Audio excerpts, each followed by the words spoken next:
A continuación, Noticiero Telesucesos. Clasificación A. Apto para todo público. Un noticiero pensado para usted porque se lo merece.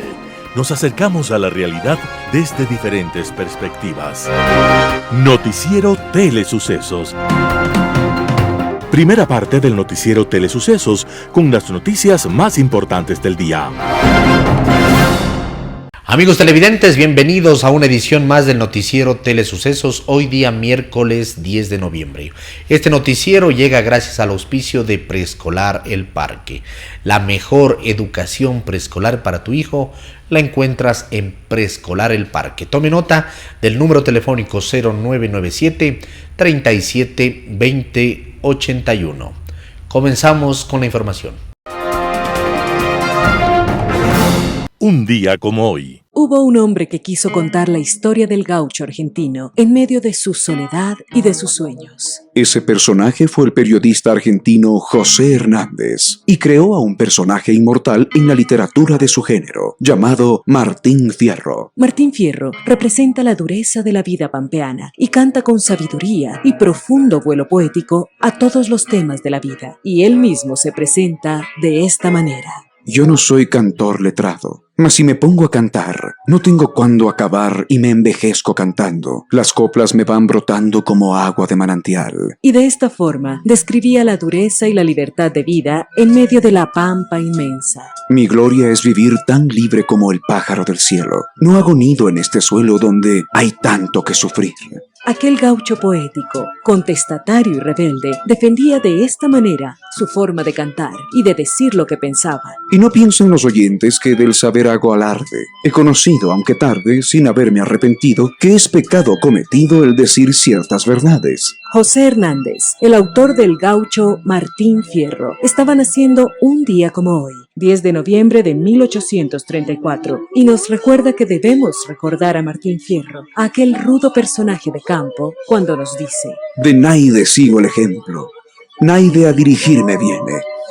Yo digo cuánto conviene, y el que en tal huella se planta debe cantar cuando canta, con toda la voz que tiene.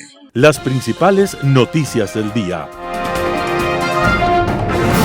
Titulares. ¿En qué consiste el Plan Ecuador del que habla Guillermo Lasso? El IES dijo que desinvertirá de su portafolio en el BIES alrededor de 1.325 millones de dólares en 2022. Proyecto de Ley Orgánica de Desarrollo Económico y Sostenibilidad Fiscal plantea disminución del máximo deducible en gastos personales. Hasta el 17 de enero, el ministro de Educación plantea el retorno del 100% de los estudiantes. Continúan investigaciones sobre explosión de radar. No se descarta que militares estén involucrados. En el segmento de opinión, Informe Burdo tendrá un no en la Asamblea. Y el COP26 puede ser la última oportunidad. En política internacional, ecos de Glasgow. En los editoriales tendremos a Ramiro Ruiz, Los Consentidos, Talía Flores, el Partido Social Cristiano salva Lasso de las garras correístas y de una facción de Pachacutic, Patricio Aro, Repulsa Nacional, José Hernández, el manual golpista de Rafael Correa. Noticias del día. ¿En qué consiste el Plan Ecuador del que habla Guillermo Lasso? No es lo mismo que el Plan Colombia, un acuerdo bilateral de ese país con Estados Unidos, firmado en el año 2000, pero sí persigue el mismo fin: luchar contra el narcotráfico. El plan se llama en realidad Plan de Seguridad Rescate Ecuador y se basa en dos pilares: el rescate de la seguridad ciudadana y el otro pilar es la atención al consumo de drogas como un tema de salud pública. El gobierno apunta hacia el narcotráfico si se reduce el mercado de consumidores, implementando así planes de prevención, tratamiento y rehabilitación del consumo de drogas y se le cierra de ese modo una puerta a los traficantes. Pero no es la única. Las fronteras de Ecuador son permeables y para eso se necesita una reforma legal, ha dicho el presidente. Se viene una mega ley que tiene a la seguridad como eje transversal.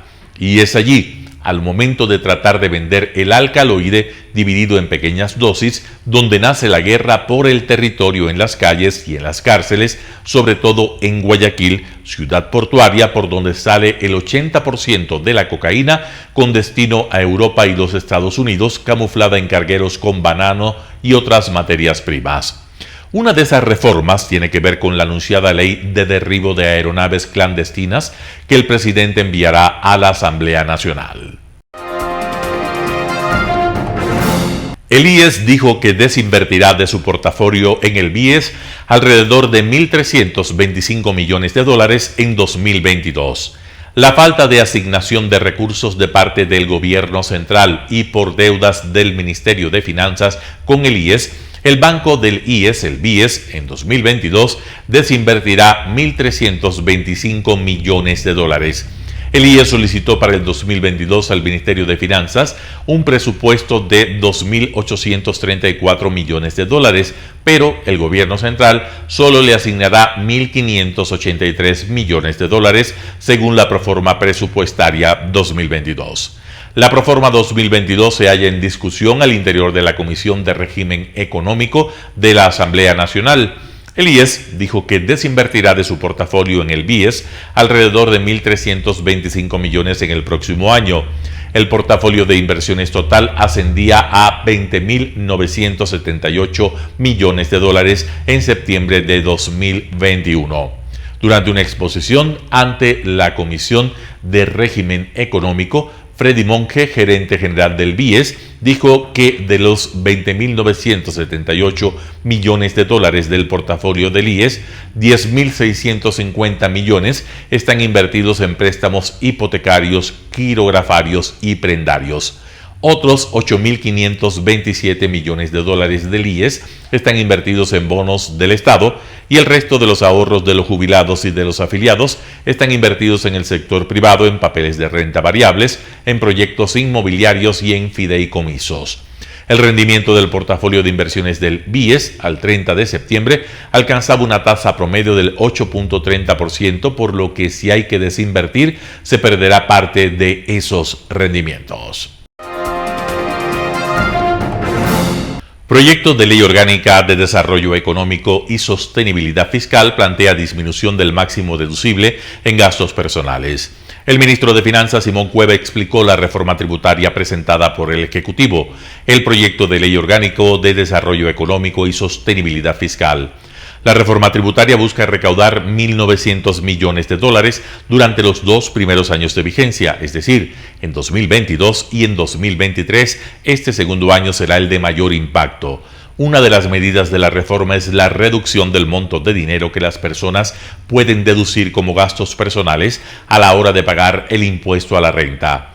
Actualmente, el monto máximo de deducción de gastos personales es $14.576, límite que con la reforma pasará a ser de $9.920.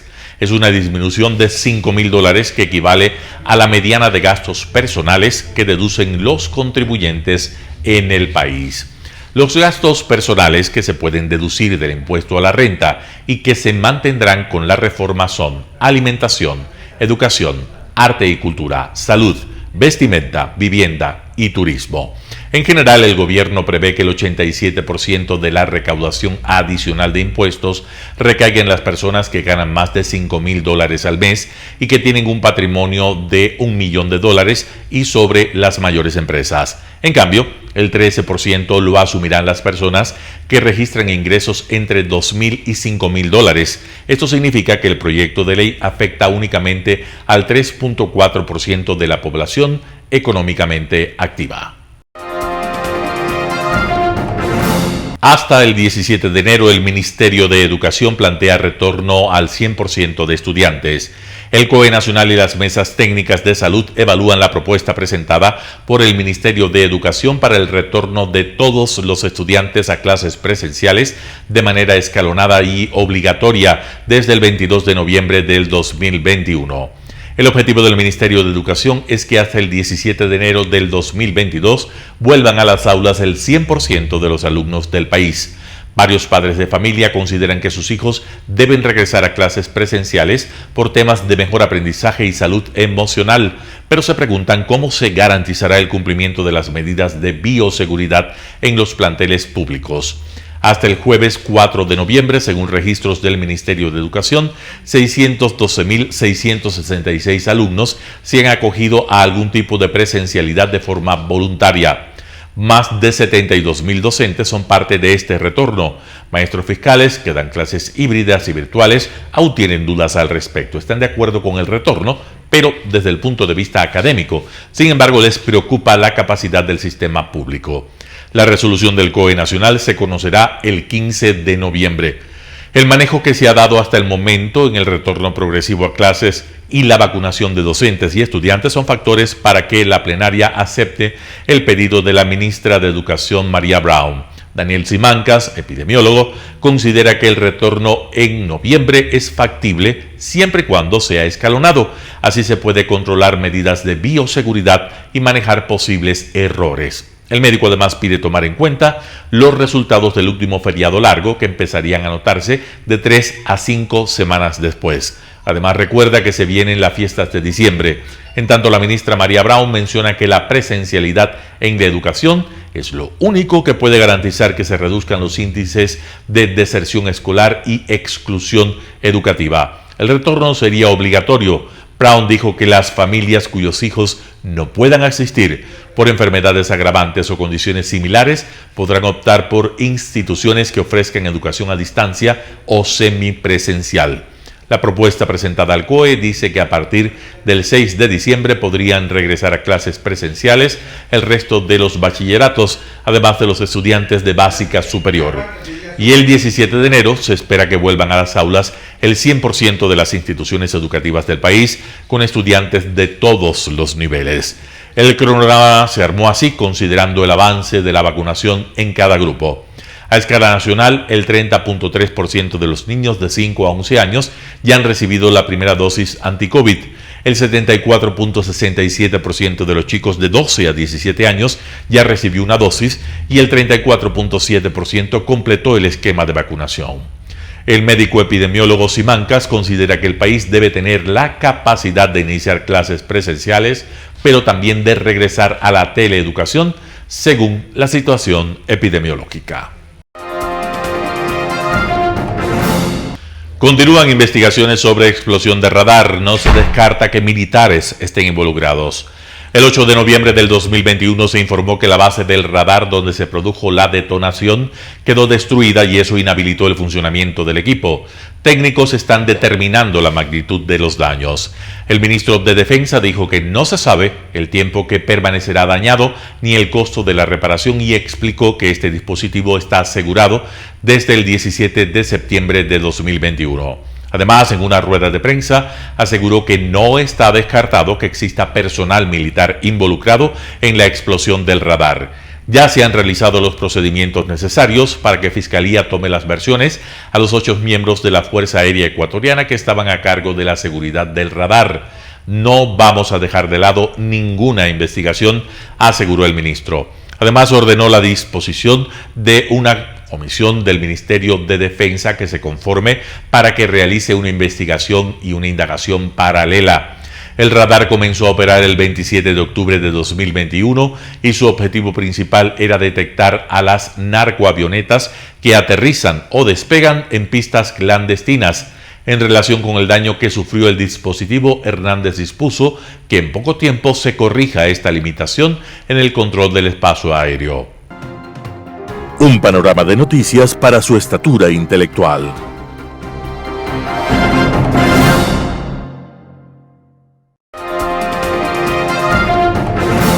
Opinión. Bienvenidos. Muchos dicen pasó lo que tenía que pasar. Novedad ninguna. Que el expresidente Correa les dictó el texto del informe de 200 páginas, ¿a quién le llama la atención? Que el señor Acosta, expresidente de la Asamblea Constituyente de Montecristi, a quien le hizo un guiño de ojo Correa diciéndole que él era un acostista, y después le movió el piso, diga que está de acuerdo no con el informe nomás, sino que con el propósito de Correa, ¿a quién le llama la atención? A nadie.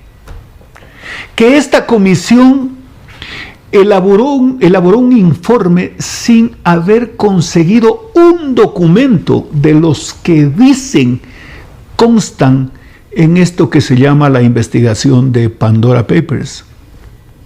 Que incluso la asambleísta que está envuelta ahí en unas discusiones que no me piden disculpas, que yo no sé, ese es un tema que no me interesa, porque además no es el tipo que me interesa tratar, el tipo de cosas, digo, ¿no? Entonces, que se presenta y dice que este documento prueba de que el señor Lasso, luego de inscribir su candidatura, se deshizo de las cuentas offshore y les transfirió a sus hijos. Y claro, cuando leía y la gente veía, más allá de que a ellos creerles no creerles es muy fácil. ¿Qué ocurre? Que no leyó completo el documento. Qué cosa más insolente, producto de gente solo como ellos. Una gente con decencia mínima no hace una cosa, es leer un documento hasta lo que le conviene.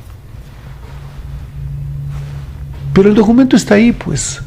De lo que me enteré, el abogado del presidente Lasso, el señor Carminiani, les explicó, pero casi dibujándoles. Pero el dibujo era tan incomprensible como los textos. Así que todo lo que ahí hicieron no ha sorprendido a nadie. Ni las faltas de ortografía que dicen que existe y los errores de redacción, porque comentan, ¿y por qué estoy hablando de lo que dicen? Porque no lo he leído ni lo voy a leer. No, ya sabemos cuál es el objetivo. Digo que incluso en el informe, cuando quieren referirse al Banco de Guayaquil, se refieren al Banco del Pichincha, pero no me parece una cosa ya de más, pues, o sea, insoportable que esto ocurra. Y claro, no solo hay una ignorancia, sino dicen algunos que hay una especie de la exhibición de cierto analfabetismo por cosas que constan del documento y que obran del mismo. Pero con ese documento se proponen inducir a la Asamblea a que tome una decisión que no tiene nada que ver con la normativa expresa que consta de la Constitución respecto de la investigación política al presidente de la República. ¿Ese es el propósito? ¿O es que no creo? Yo estoy dialogando con ustedes. No creo que quieran provocar un documento más o menos así para que el presidente se vea obligado a dictar un decreto y mandarlos a la casa. ¿Será que quieren eso? Porque cuando el CAL se abrogó una atribución, parecía que lo hacían a propósito para que los manden a la casa. No creo, pues. No es posible. Porque ¿quién sería el contendor? ¿Quién sería el contendor, pues? Ese es un problema serio. Que no tienen el tipo. Y que de los tipos que tienen, entre el tipo y la tipa, se van a sacar los ojos. ¿No? Se van a sacar los ojos. Pero volvamos al tema.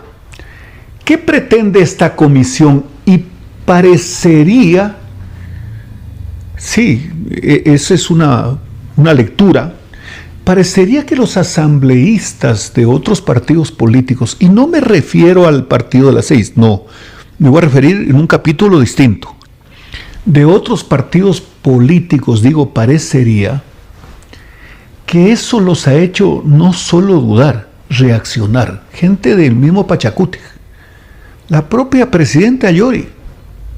No, pues, no, a ver un momentito. Ella no quiere seguramente ser parte de la embriaguez de poder de Isa y de Quispe. Seguramente no, pues, porque de hacer eso y de actuar así es casi estar ya al filo de la ridiculez, pues.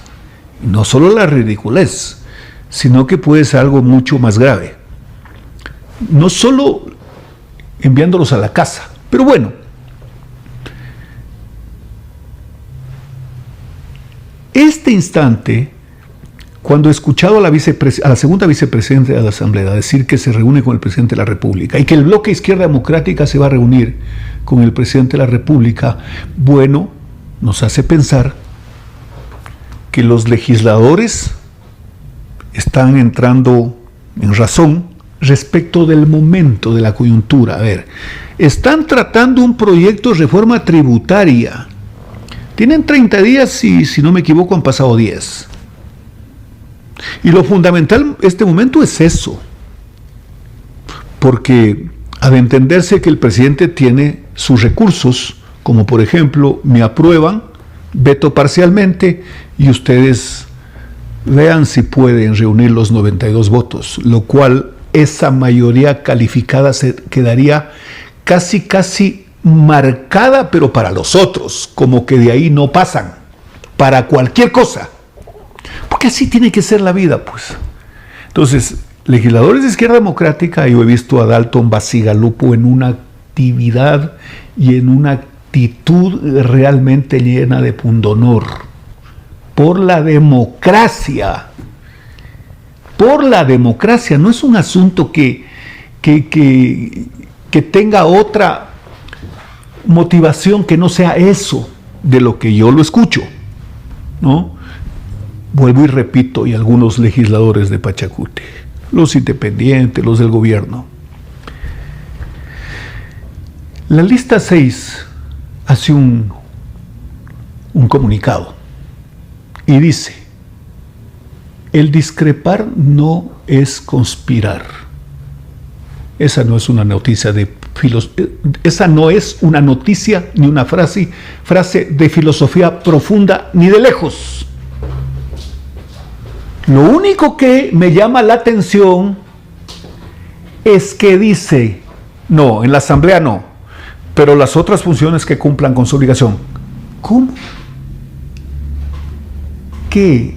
¿Están tratando de decir que hay que llevarlo a otra sede al presidente, como lo pretendieron de hacer en 1995 con el vicepresidente de la República, que convocaron a una diligencia previa en la Corte y después les salió el tiro por la culata y perdieron todo, y en el proceso electoral del 96 todo?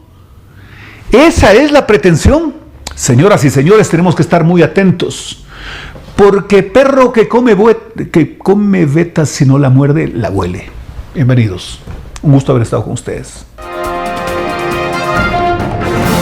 Opinión. El COP26 puede ser la última oportunidad.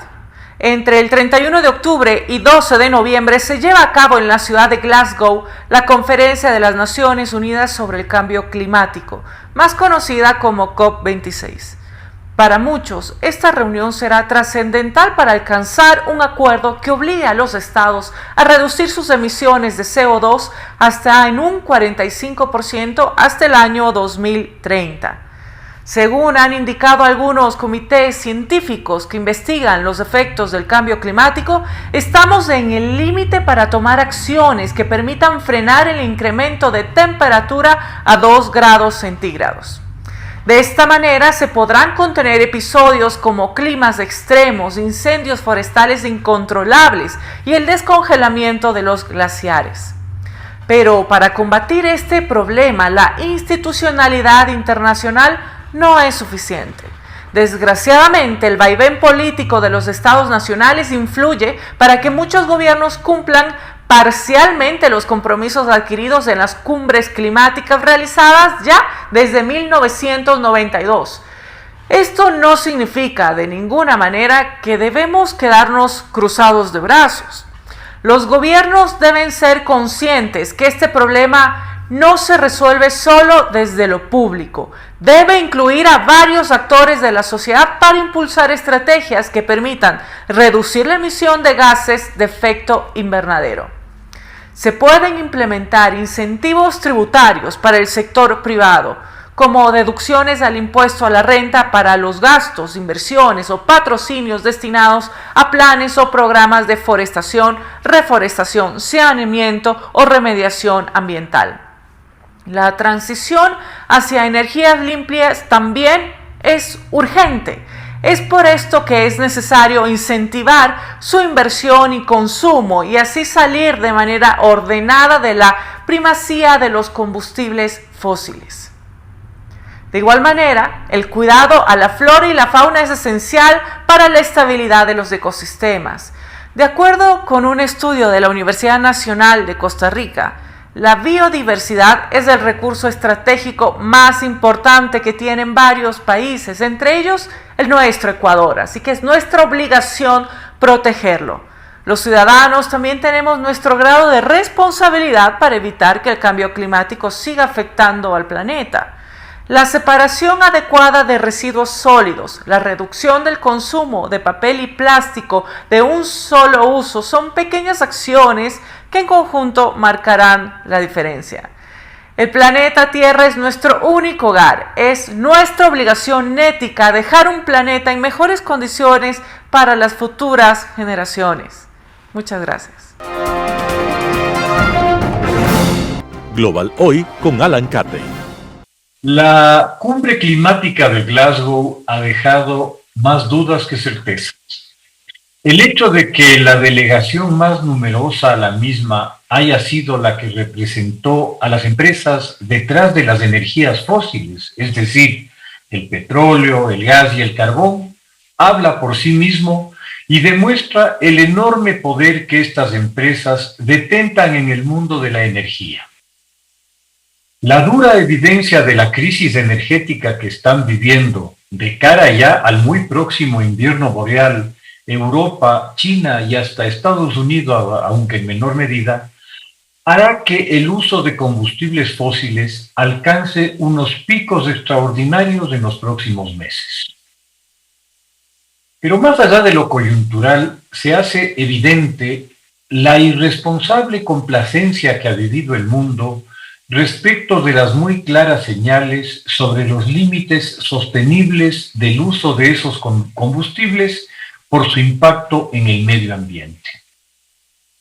El fácil acceso y generalmente bajo precio de los mismos desalentó y retrasó gravemente el desarrollo de alternativas distintas como la energía solar, la eólica, la geotérmica, a la vez que se destacaba con intencionalidad tal vez los riesgos de la energía de fisión nuclear y de la hidroeléctrica.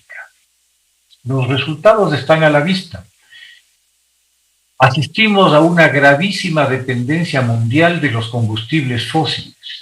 Posiblemente la inasistencia de China a la cumbre se debió a la reapertura obligada de varias plantas generadoras eléctricas desde el carbón ante la grave crisis energética que se ha producido en el país, que tanto por problemas de generación hidroeléctrica como el gran peso que ha significado el incremento de la demanda energética por las necesidades de la producción industrial post-COVID. China es de lejos el mayor generador de CO2 del planeta, más que los siguientes 4 grandes contaminadores juntos. Y la política energética china, para los próximos 10 años al menos, contempla la construcción de numerosas plantas eléctricas a carbón. Su compromiso de cesar su financiamiento para la construcción de este tipo de plantas eléctricas altamente contaminantes en varios países en desarrollo suena muy bien, hasta que se considera que esa medida contribuirá a reducir la capacidad de esos países con mucha mano de obra barata para competir con China al volverse costosa su generación eléctrica. Es decir, China se reserva el uso de energía barata sin importarle en lo más mínimo cuán contaminante ésta sea. Europa, por su parte, afronta las muy graves consecuencias que su decisión de dar la espalda a la energía nuclear le origina. Es digno de destacar que, en todo el tiempo que los reactores nucleares europeos han estado en operación, no se ha producido ningún caso de contaminación o accidente nuclear y se ha evitado un inimaginable volumen de CO2 que habría sido la consecuencia del uso de combustibles fósiles como única alternativa. Para colmo, las significativas y crecientes necesidades de energía han vuelto a la Unión Europea extremadamente vulnerable a las presiones políticas que sus proveedores deseen aplicar, como se ha hecho evidente en estos días con Rusia o con Argelia. Otras notables ausencias a la cumbre han sido las del presidente Putin, cuyo país es uno de los principales productores de petróleo y de gas natural del planeta. Para Rusia, la exportación masiva de estos productos es absolutamente esencial para la delicada situación económica y social del país, así que sería bastante contradictorio suponer un compromiso muy serio con unas políticas que, de aplicarse, serían un duro golpe a su economía. Tampoco asistió el presidente Jair Bolsonaro de Brasil, cuyas políticas sobre la deforestación masiva de la cuenca amazónica para la agricultura o ganadería intensivas han sido duramente criticadas por la grave pérdida de la selva como pulmón del planeta para capturar y fijar grandes volúmenes de CO2 de la atmósfera. Tampoco asistió el presidente López Obrador de México, que criticó la reunión como una moda, no sin antes mencionar que en su país ya habían inventado y desarrollado el más efectivo modelo de reforestación del mundo, así que nada tenían que aprender al respecto. Claro que no mencionó su política de suprimir toda inversión o desarrollo de energías limpias en México y su orientación de todos los recursos a la explotación petrolera. Otra notoria ausencia fue la del Papa, que había dedicado toda una encíclica al tema del cambio climático y su afectación a los más vulnerables del planeta. Los que vinieron no se podría afirmar que le dieran mucho brillo a la cumbre. Cabe sí destacar el retorno de los Estados Unidos al evento tras los bochornosos 4 años de ausencia y negacionismo del expresidente Trump. Muy novedoso e interesante resultó el planteamiento del presidente Lasso, en conjunto con Colombia, Panamá y Costa Rica, para la creación de un corredor marítimo para protección de las especies marinas alrededor de las Islas Galápagos y hasta las Islas Cocos, vinculando su protección a una reingeniería sobre partes de la deuda. Se repitieron muchos compromisos y promesas que ya fueron formulados e incumplidos en el pasado y que nada hace prever que lo serán ahora. Está visto que los egoísmos y los estrechos y mezquinos intereses económicos o geopolíticos juegan un papel decisivo en las políticas nacionales. Al parecer, será mejor apostar por las nuevas ideas y la capacidad de innovación tecnológica para el desarrollo de alternativas energéticas limpias como la fusión nuclear o los microreactores de fisión de torio significativamente menos riesgosos que los de uranio. Tal vez lo más rescatable de la cumbre, tanto en términos ecológicos como humanos, es la idea, ojalá debidamente financiada, de una masiva campaña mundial de reforestación para recuperar la capacidad natural de los bosques para la captura del carbono. Esta campaña podría, en los países menos favorecidos, generar millones de empleos y recuperar cientos de miles de kilómetros cuadrados de tierras desertificadas, de eriales y de páramos, hoy perdidos por las malas prácticas agrícolas, la explotación excesiva o la erosión. Las crisis migratorias deben detenerse en su origen, creando condiciones y oportunidades que ofrezcan un incentivo real para quedarse y no buscar un futuro muy incierto en otra parte. Lo demás no pasa de ser demagogia para dorar las píldoras. Muchas gracias. Editorial. Los consentidos, editorial de Ramiro Ruiz. Días antes del feriado de finados, Mesías Tatamoes, presidente de la SEDOCUD, señaló que la marcha tenía los objetivos. Primero, rechazar el incremento de combustibles. El gobierno central anunció el incremento de las gasolinas extra y diésel, además del congelamiento de sus precios el 22 de octubre pasado. El segundo objetivo, que se discutan las reformas laborales. Insistió que las organizaciones de trabajadores han presentado su propuesta. Otro de los asistentes fue Yacu Pérez, ex candidato presidencial. Dijo que se opone al alza de la gasolina y también criticó al presidente de la República por el caso de los papeles de Pandora. No estuvieron los máximos dirigentes de la Confederación de Nacionalidades Indígenas del Ecuador, CONAIE. Leonidas Issa, su máximo dirigente, no asistió a la fiscalía para rendir su versión sobre los hechos de octubre de 2019. Se quedó en Cotopaxi organizando las protestas de esa región. Resumamos la crisis de los indios y trabajadores.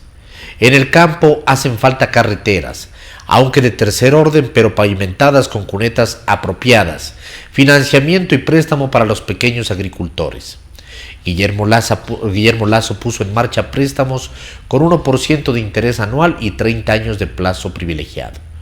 Los dirigentes indígenas como Leonidas Issa, Cabascango, Vargas y sus avionetas no lo necesitan, ellos son privilegiados. Quisieran esta oportunidad de obtener préstamos los artesanos, las pequeñas y grandes empresas que trabajan en el turismo, también los pescadores artesanales, los albañiles para la compra de tecnología que necesitan en el trabajo de todos los días. Lo mismo se podría plantificar para la cultura y la creación. Por desgracia, los dirigentes no cambian de mentalidad. ¿Cómo cambiar la mentalidad de los protagonistas de la pasada paralización? Ellos defienden que nada debe cambiar. Una solución puede ser que expongan la vieja mentalidad para adoptar una nueva. La mentalidad vieja considera el caos como un recurso de queja. Si las organizaciones sociales no consiguen a fuerza de manifestaciones, entonces seguirá la protesta. La mentalidad rígida desprecia el diálogo, no les permite deponer actitudes demoledores de intransigentes y consentidos. Si el gobierno no concede lo que piden, aunque perjudique a la sociedad, aunque beneficien a ricos y narcotraficantes como el caso de la gasolina, entonces viene el berrinche. Caprichosos, consentidos y resistentes al cambio. Lo digno de ellos es sentarse en una mesa y dialogar cómo salir de la crisis. Cuando no hacemos funcionar a la palabra y la honorabilidad para cumplir lo que se dice, entonces seguiremos manipulados, viendo el caos y el sometimiento al gobierno. Olvidaron el poder universal de la palabra y del compromiso. La mayoría de ecuatorianos no han pensado en protestar por el cambio de actitud del nuevo gobierno. Saben que anhelan trabajar.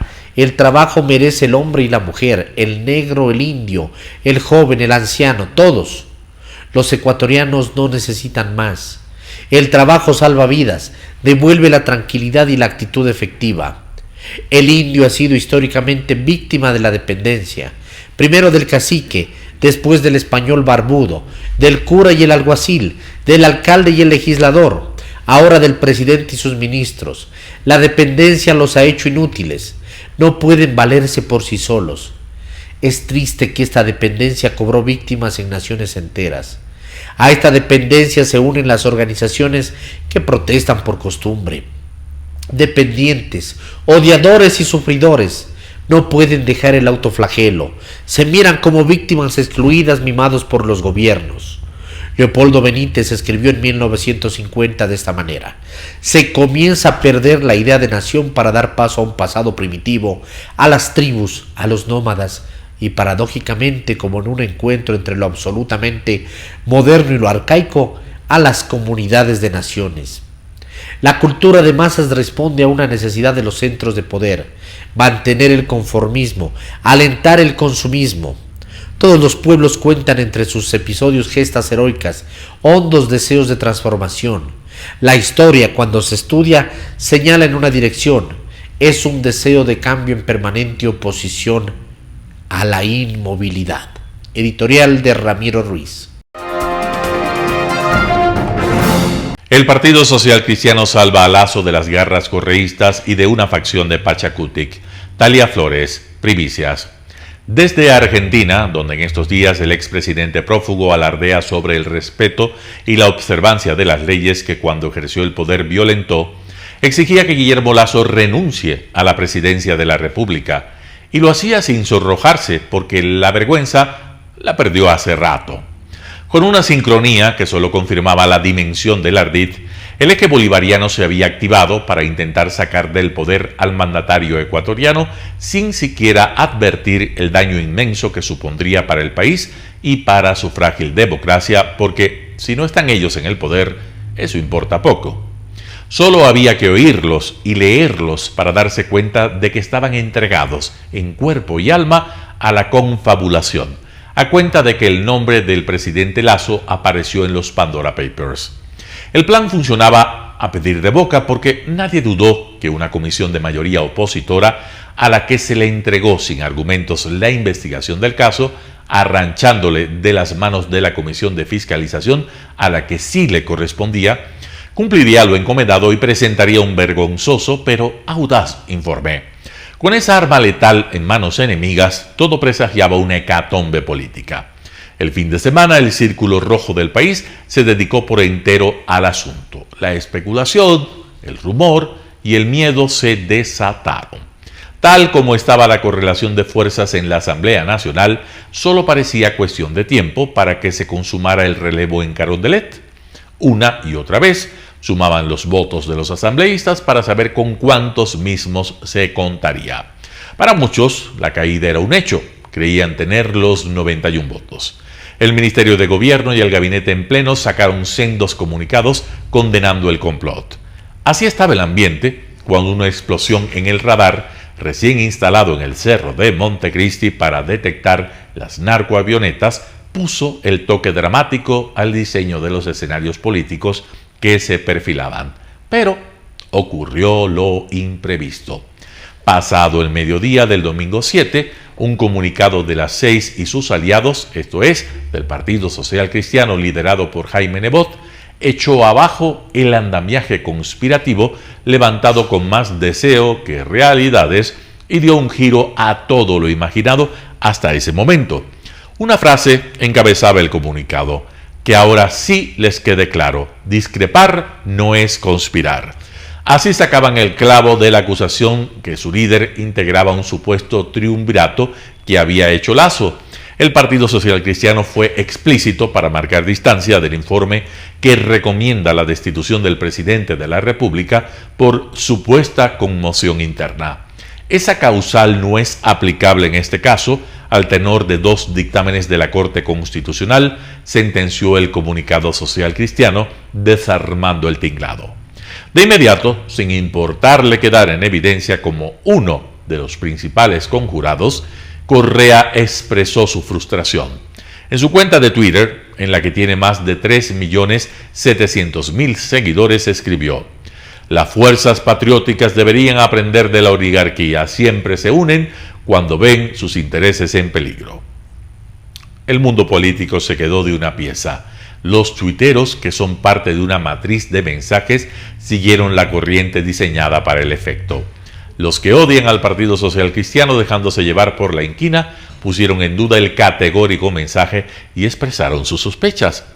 ¿Ha pasado el riesgo de la conspiración de la que tanto ha hablado la ministra Alexandra Vela? ¿Quién puede saber?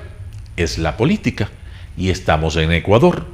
Por lo pronto hay que mirar a la conalla de Leonidas Issa, que estuvo metida de lleno en esta danza hasta parecía haber tenido listo un comunicado para, apenas hecho público el informe de la Comisión de Garantías Constitucionales, enarcarse en el plan de UNES. La conalla sostiene que el informe de Lasso tiene para Lasso consecuencias graves, pues los paraísos fiscales implican fraude tributario, hurto, despojo y pobreza. ¿Y qué hará la legislatura con este informe no vinculante?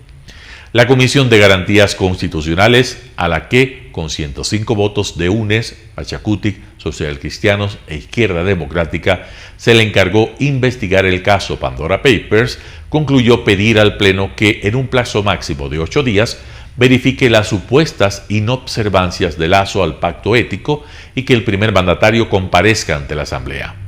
Todo esto habría perdido sustento con la postura del Partido Social Cristiano y es probable que se diluya con la postura de la Izquierda Democrática, que no apoyaría el informe, y porque el presidente de la Comisión de Fiscalización, Fernando Villavicencio, anunció que presentará su propia investigación de los Pandora Papers. Así, el nuevo protagonismo político pasará a ser de Alex Saab, quien estaría a punto de cantar en los Estados Unidos y hacer temblar a todo el socialismo del siglo XXI de Venezuela y de Ecuador. Solo resta una pregunta: ¿qué llevó al Partido Social Cristiano a salvar in extremis a Guillermo Lasso de las garras de UNES y de algunos de Pachacutic tras haber sido acusado de conspirador? El tiempo lo dirá. Talía Flores, Primicias. Repulsa nacional. Artículo de Patricio Haro en Sembrando Ideales. Ante el fracasado intento del triunvirato de la conspiración de reeditar las acciones de violencia de octubre del 19, a las que el propio protagonista las llamó estallido, se busca llevar la protesta social al campo de la violencia y la desestabilización del gobierno. Todo esto con una clara intención de derrocar al presidente Lasso mediante acciones totalitarias e inconstitucionales de organizaciones políticas representadas en la Asamblea Nacional. Siguiendo las instrucciones provenientes del ático, auspiciadas desde una oficina pelucona y utilizando el liderazgo de los tontos útiles de siempre, se pretende dar un golpe legislativo. El principal propósito de la desestabilización sería derrocar al presidente de la República mediante la muerte cruzada provocada por la Asamblea. De esta manera se trataría de meter nuevamente la mano en la justicia para dejar impunes los atracos y crímenes que día a día se descubren y fueron cometidos por la organización criminal que nos gobernó durante 14 años. También se buscaría evitar poner en situación de extraditable al capo de la mafia por el caso de Alex Saab y el lavado de dinero en Ecuador mediante operaciones o exportaciones ficticias con el Sistema Unitario de Compensación Regional, Sucre. Otra razón para provocar la desestabilización en ciernes sería alcanzar impunidad por los delitos cometidos en el Octubre Negro. El secuestro, la destrucción de la propiedad pública y privada, la incitación a la violencia y el intento de asesinato, entre otras, son las razones por las que el dirigente de la organización indígena ha sido convocado a la Fiscalía sin que cumpla con la obligación legal, a pesar de la advertencia de que se lo hará comparecer con la fuerza pública. Sin embargo, se demostraría nuevamente la debilidad del Estado ante el líder de una respetable organización. Resulta indignante que, frente a la invitación al diálogo que el gobierno utiliza como el camino adecuado para alcanzar gobernabilidad, se condicionen los temas a tratar y la reserva que se debe mantener en los diálogos políticos. Esto sería un nuevo sainete transmitido por televisión, en el que el líder de la organización indígena, que no representa a la gran mayoría del pueblo ecuatoriano, sino a sus 821 electores que lo designaron, trate de demostrar una vez más su natural violencia y aberración a la democracia. Confiables encuestas de opinión pública han determinado que el 60% de los ecuatorianos, es decir, 6 de cada 10 ciudadanos, rechazamos la pretensión golpista del triunvirato y respaldamos la democracia. Por lo tanto, ante la pretensión de dar al traste con ella, la sociedad civil está llamada a defenderla, pues no podemos permitir que la voluntad popular sea reemplazada por la violencia y la prepotencia de pocos politiqueros ambiciosos y antipatrias que no saben vivir en democracia. Las intenciones golpistas y desestabilizadoras ya han recibido la repulsa del pueblo ecuatoriano. Editorial de Patricio Haro en Sembrando Ideales. El manual golpista de Rafael Correa. José Hernández, 4 pelagatos. Es un enajenado. Rompió la Constitución, robó la vicepresidencia a Jorge Glass, ha creado una conmoción social por su ineptitud y por su traición. El escenario que manejó Rafael Correa y su gente para intentar dar un golpe de Estado a Lenín Moreno no difiere en absoluto de lo que han hecho ahora con Guillermo Lasso en contra del mismo. Basta ver los 4 primeros minutos de esta entrevista dada a CNN el 8 de octubre de 2019 en plena asonada a Quito. Su libreto fue el mismo: desprestigiar al presidente, generar un clima de ingobernabilidad, aprovecharlo para arguir conmoción social y usar, como ahora, el artículo 130 de la Constitución para destituir en los hechos al máximo mandatario de la República. El capítulo que seguía es menos conocido por la opinión, pero está en el video. Sacar a Moreno no implicaba reemplazarlo por Otto Sonnenholzner, entonces vicepresidente. Lo dice con sorna, simulando no poder pronunciar su apellido. Primero dice que nadie lo conoce, luego que el 50% de la gente lo conoce, pero que el 98% de la población no sabe pronunciar su apellido. Y para que no quede dudas de que el golpe en el cual anda empeñado es para crear un caos institucional, dice que Sonnenholzner es un chico, de buena cuna, claro, pero que no podría gobernar. Ecuador tendría que ir a elecciones anticipadas. Con Guillermo Lasso pasó lo mismo. Hay que ir a las cuentas sociales de Correa y sus troles para ver cómo emprendieron una campaña de desprestigio contra él. Lo acusaron de ser una vergüenza mundial. Dieron por hecho que era un corrupto, hablaron de que pruebas sobran sobre sus quebrantamientos de la ley, dijeron que en cualquier país un presidente en sus condiciones ya habría renunciado. Lo imputaron de todo tipo de delitos.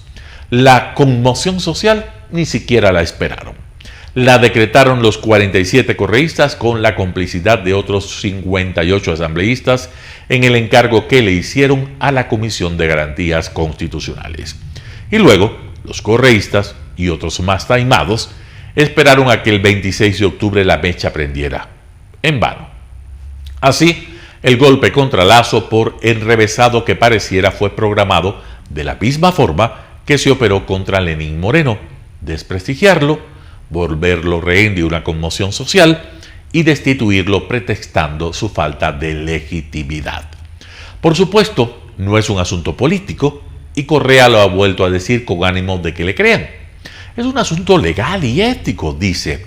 Y dice ético como si fuera plerado del Vaticano y no un prófugo de la justicia ecuatoriana. En cuanto al vicepresidente Alfredo Borrero, no apareció en los planes, pero es evidente que, como iba a suceder con Otto Sonnenholzner, Correa nunca pensó en él como reemplazo del presidente. En el libreto que maneja, desde que supo que no podía manipular a Lenín Moreno, su objetivo es crear caos para adelantar elecciones con la esperanza de volver al poder por interpuesta persona, o amenazar con el caos para negociar condiciones políticas que le aseguren que su situación judicial será revisada por cortes de bolsillo que lo declaren inocente. Ese fue el sentido de la Comisión de la Verdad que estuvo en el corazón del acuerdo fallido con Jaime Nebot y Guillermo Lasso. El resto es mercadeo político. Y Correa es un maestro, muchas veces patético también, en el arte de lavarse las manos. Lo acaba de hacer. En un tuit juega a la Virgen asustada en un mundo de zombies. ¿Qué locura es esta? El mundo acusa a Lasso y el gobierno habla de pretensiones golpistas. Lo bueno con Correa es que no puede atajar a sus demonios. Más tarda en declararse inocente que en iniciar el arreglo de cuentas. Lo hizo primero contra la prensa y esta vez también la emprendió en un tuit contra el Partido Social Cristiano, que esperó 28 días de circo en la Comisión de Garantías Constitucionales para emitir un comunicado que más parece otro arreglo de cuentas que una condena a la tentativa de destitución del presidente. Su título es elocuente: que ahora sí les quede claro, discrepar no es conspirar. Correa respondió en un tuit que la oligarquía siempre se une cuando ve sus intereses en peligro. Otro fue su tono en 2019 contra los indígenas, que por el odio a Correa prefirieron salvar a un gobierno nefasto. En enero de 2020 dijo que no iba a perdonar a la dirigencia indígena y no haría un acuerdo electoral con ellos. El motivo: no haber completado la tarea de derrocar a Moreno. Después, claro, dice que no es golpista, ni él, ni los suyos. Es superior a sus fuerzas, Correa siempre termina diciendo la verdad. Y en su caso la verdad es sencilla. Corre desaforadamente tras un golpe de Estado en Ecuador porque en su cabeza él es como los Castro, como Maduro, como Ortega. No concibe la vida sin estar atornillado a la presidencia de monarca autócrata o de dictador. Ahora es prófugo y tiene a la Interpol respirándole en el cuello. José Hernández, 4 Pelagatos. Amigos, esto ha sido todo por hoy en Noticiero Telesucesos, que llegó gracias al respaldo, al auspicio de Preescolar El Parque. La mejor educación preescolar para tu hijo está en Preescolar El Parque.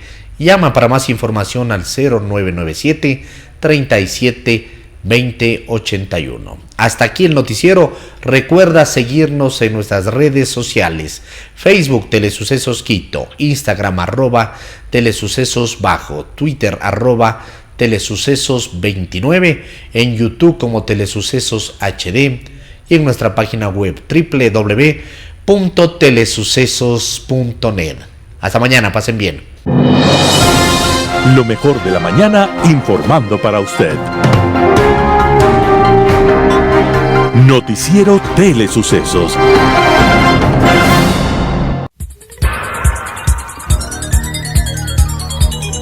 Las opiniones vertidas en este espacio por la producción y dirección del programa son de exclusiva responsabilidad de sus autores y de quienes intervienen en ellos.